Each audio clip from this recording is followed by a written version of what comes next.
This is your boy 1 Million, and you are now watching The Spotlight.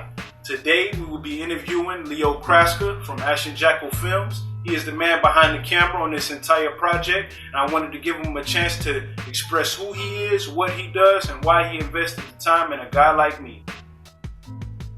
So we have our film production man here, Leo. Very serious guy. I actually been working with him for some years now, and I'm very interested in his material. So Leo, tell us about yourself, man. How did you get involved in film, and what's your inspiration? Well, I started in film back when I was a kid. My grandma had a camcorder around, and I used to get the neighborhood kids to come and start making movies with me. One thing I always liked was the impact of a horror film and just how it could make you feel, kind of like a roller coaster. It's scary, but at the same time, at the end of the day, when it's over, you're gonna survive. Tell us about some of your most recent projects that you actually been working on. Well, recently, my last two things, I did a short film called McLean for the 2015 Action Film Challenge. I did that for the Artistic License Studio. Ken Anthony was the star of it with Nick House, and they played the McLean brothers. And I did, the whole rounds on that. I shot it, directed it, edited it, got it out. Okay. And then my latest one, because I love Japan, as some people know, is based on a Japanese urban legend. It's called Akamanto. And it's something I wrote up, and it was only required a small cast of people. So I just, asked somebody one day if they would help me, Josh Ball. We just went from there. He's a great sport, and came and helped out, did everything, and I think it turned out pretty good. I heard you mention a love for the Japanese art. Why did you choose a Japanese audience? Japanese culture, I have heavy respect for it. Growing up, I actually had a Japanese friend when I was very young, and the striking differences between our culture really hit me, and I really admired how his household functioned.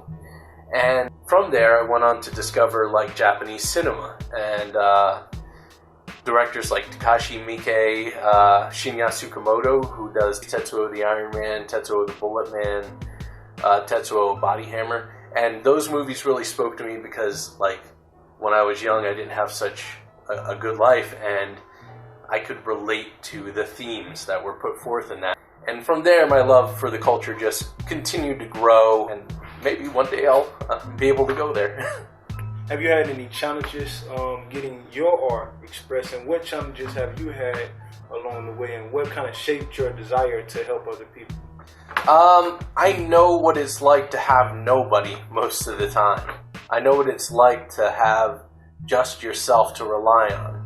And when it comes to creativity and making, it's not as simple as just having you all of the time. So I know what it's like to really appreciate having that help, because it's not always available, and it's a big deal when you have nothing and you're trying to make something. Exactly. You heard that? Something out of nothing, man. That's exactly what self-endorsed is all about.